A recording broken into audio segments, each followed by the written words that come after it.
Kal Kadosh Venerbat, Shalom Aleichem. La Haftarah de Kitissa nous annonce une véritable guerre contre le paganisme. Ainsi qu'il est écrit, Eliyahu s'avança devant tout le peuple et s'écria, jusqu'à quand, n'est-ce pas, clocherez-vous entre les deux parties? Si le Seigneur est le vrai Dieu, alors suivez-le. Et si c'est le Baal, suivez le Baal. Comme vous le verrez dans le premier livre des rois, Melachim, au chapitre 18 et au verset 21.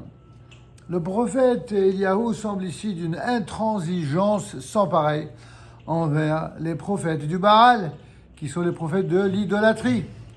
Ils sont invités à participer à un duel dans lequel s'affronteront les dieux mensongers et le Dieu de vérité, le Dieu d'Israël. Ce duel confronte évidemment deux parties inégales. Dit le prophète Eliyahu, je suis resté, moi, seul, prophète de l'Éternel, tandis que les prophètes de Baal sont 450. C'est marrant. L'idolâtrie profite toujours aux chiffres, au nombre.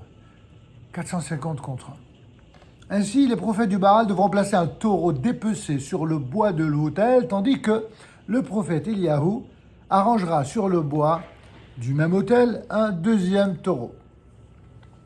Puis le prophète Eliyahu dit, vous invoquerez votre Dieu, et moi j'invoquerai l'Éternel. Le Dieu qui répondra en envoyant la flamme, celui-là sera le vrai Dieu. Et tout le peuple s'écria, c'est bien dit. C'est-à-dire que c'est un excellent moyen pour vérifier qui est le vrai Dieu. En termes d'époque, ça signifie celui qui enverra le feu, c'est lui qui sera en quelque sorte à l'origine du vrai Dieu.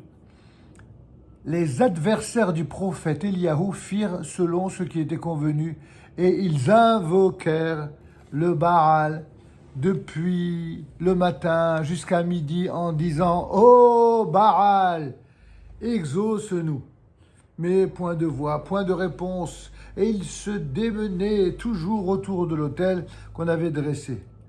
Je précise que c'est ainsi que tous les fanatismes, que ce soit les fanatismes religieux, les fanatismes anti-religieux, les fanatismes idéologiques de tous bords, eh bien, lorsqu'ils sont pris en défaut de vérité, d'authenticité, d'intégrité, eh bien, ce sont les plus grands extrémistes qui soient, mais surtout, ils ont une force incroyable de conviction et d'acharnement pour prouver, selon leur dire, que eux ont raison et que les autres, tous les autres, sont dans le mensonge. Le prophète Eliyahu, quant à lui, pratiqua une tranchée autour de l'autel dans laquelle il répandit de l'eau, ainsi que sur l'oblation. Comme il est dit, l'eau ruisselait autour de l'autel et la tranchée même, on l'avait remplie d'eau.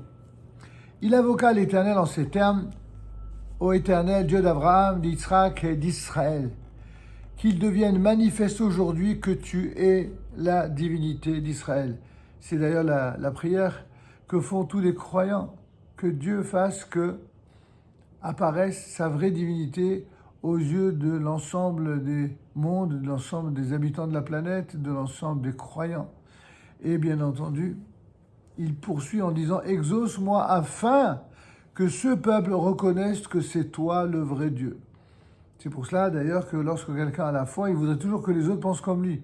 Sauf que il en est pour qui le fait de convaincre les autres à leur foi se traduit par des exterminations, par des massacres, par des volontés d'organiser l'univers entier, y compris au prix du mensonge, autour de sa vérité, alors que d'autres, ils considèrent que leur foi en Dieu, elle est tellement sincère, elle est tellement confiante en le fait que Dieu est véritablement le vrai Dieu, qu'ils ne font pas cela. Ils essayent juste de faire plus de bien, de produire plus d'esprit constructif et lumineux pour le bien de la totalité des êtres créés par Dieu. Le feu du Seigneur jaillit alors.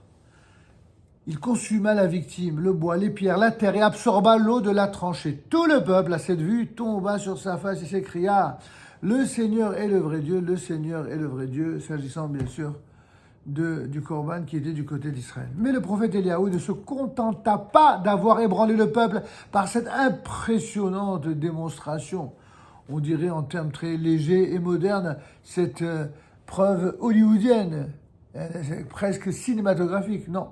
Aussitôt après sa victoire, il fit saisir les prophètes de Baal, c'est-à-dire les prophètes mensongers, et ces prophètes furent égorgés dans la vallée de Kishon. Waouh! Au moins qu'on puisse dire, c'est que c'est tranchant, c'est violent à cette époque. Pourquoi le prophète Eliaou s'est-il donc livré à cette lutte sans merci? A priori, c'est étonnant. Après tout, les enfants d'Israël n'avaient pas totalement tourné le dos à Dieu, au Dieu de vérité. Simplement, ils clochaient, c'est-à-dire ils étaient un petit peu comme tous les gens qui sont incohérents, en même temps, n'est-ce pas? En même temps, ils soutiennent certaines victimes et en même temps, ils donnent l'argent à ceux qui pourront ainsi avoir le droit de continuer à assassiner des juifs. Ça vous dit quelque chose?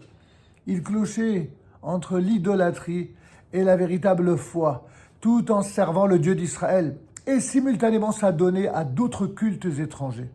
La Torah revient sans cesse sur son opposition à l'idolâtrie sous toutes ses formes, même pratiquée partiellement. Notre grand maître Harambam Maïmonide, il explique justement à ce propos dans son guide des égarés, le fameux Moreh HaNevuchim, que la finalité globale de toute la Torah, c'est de faire disparaître totalement l'idolâtrie, ce qui est également la finalité en réalité de chaque mitzvah dans son détail.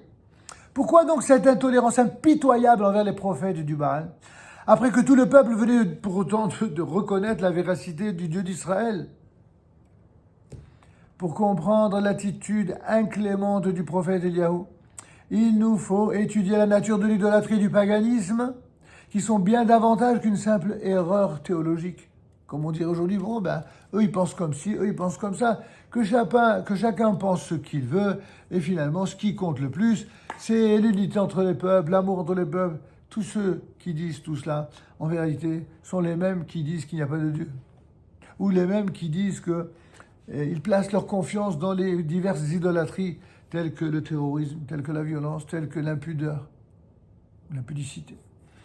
En vérité, pour comprendre cette attitude de ce prophète Eliaou, si grand, il nous faut étudier la nature même de l'idolâtrie et du paganisme, qui sont, comme le dit le Rav Aviner dans son ouvrage sur l'Haftarah, ils sont bien davantage qu'une simple erreur théologique, une espèce de supplément au monothéisme. En effet, l'idolâtrie comporte également des implications morales et des actes à l'avenant. Chaque théorie, chaque philosophie, chaque religion possède des applications et des conséquences pratiques dans le domaine de la moralité. Il en est, d'ailleurs, elles ont toutes des dimensions de vérité, mais à côté de ces vérités en 2 mots, eh bien, il y a d'innombrables mensonges pour mieux faire passer l'idée que c'est leur vérité qui est vraie. L'idolâtrie n'était donc pas seulement une perversion théologique ou alors une croyance spirituelle déviée, mais elle conduisait l'adepte de la dite idolâtrie à se livrer à toute forme de dévoiement et notamment de débauche. Le païen était enclin à une permissivité sans limite qui légitimait le défoulement de toutes ces tendances instinctuelles. Cette permissivité était encouragée par la valorisation exacerbée des instincts naturels, considérés comme sacrés et auxquels il était un devoir plus qu'un droit de donner libre cours. Le vol, le viol, l'injustice, le meurtre, toutes les pulsions sexuelles, mais aussi toutes les débauches, toutes les violences, atteignaient leur paroxysme dans la pratique de l'idolâtrie, qui se voulait être un culte du plaisir porté à ses pires excès sans le moindre égard pour ses victimes. Ça vous rappelle sans doute pas mal de choses que notre génération connaît. C'est ainsi que l'on pouvait voir des parents livrer leurs propres enfants au feu, la molaire, ou bien les faire passer à travers la flamme, comme dans le culte du Moloch. Dans les temples païens, des prêtresses étaient consacrées elles-mêmes à la prostitution dite sacrée des Cananéens, et ce afin d'offrir aux fidèles un assouvissement de leurs désirs effrénés. Les instincts sanguinaires trouvaient également leur satisfaction dans les glorieuses et sanglantes guerres de religion qui étaient considérées comme les plus belles des victoires.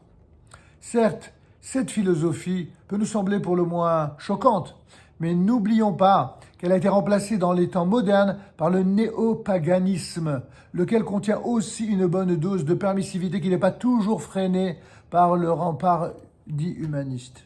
Nous pouvons donc comprendre que la Torah se trouvant à l'extrémité tout à fait opposée de cette conception, et bien que cette Torah la combatte vivement sans être toutefois antagoniste à la nature humaine dont elle tient compte de façon raisonnable, son objectif principal est d'éduquer la personne humaine à dévoiler justement sa véritable nature qui est pureté et droiture, bonté et justice, sainteté et amour des êtres.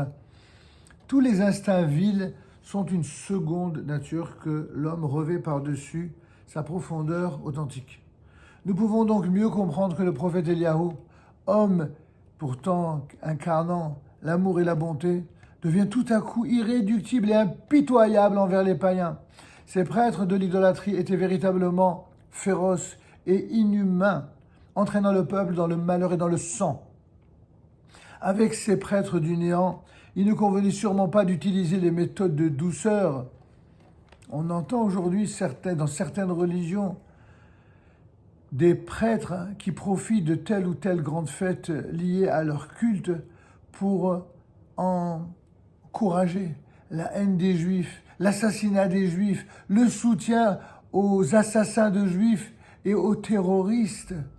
Ces prêtres sont des prêtres de malheur, sont des prêtres de mort, sont des prêtres dont il faut avoir le courage d'affronter leur perversité qui sera à l'origine de toutes les perversions possibles et imaginables, et ce, malheureusement, contre tout individu.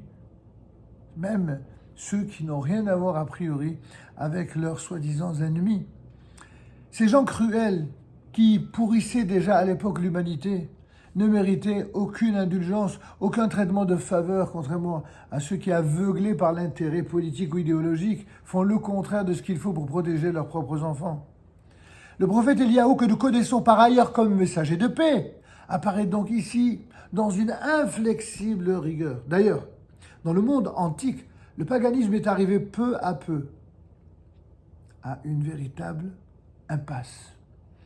Car les païens se sont rendus compte qu'il n'apportait aucun bonheur à l'homme, mais uniquement le malheur. Exactement comme on le voit aujourd'hui. Certains qui parlent sans arrêt d'amour et de paix, mais qui n'amènent que la guerre, la haine et les viols et les assassinats et les égorgements. Lorsque son dynamisme a cessé, les hommes sont tombés dans un désespoir profond qui a engendré toutes sortes de religions pessimistes, des religions pessimistes, notamment d'Extrême-Orient.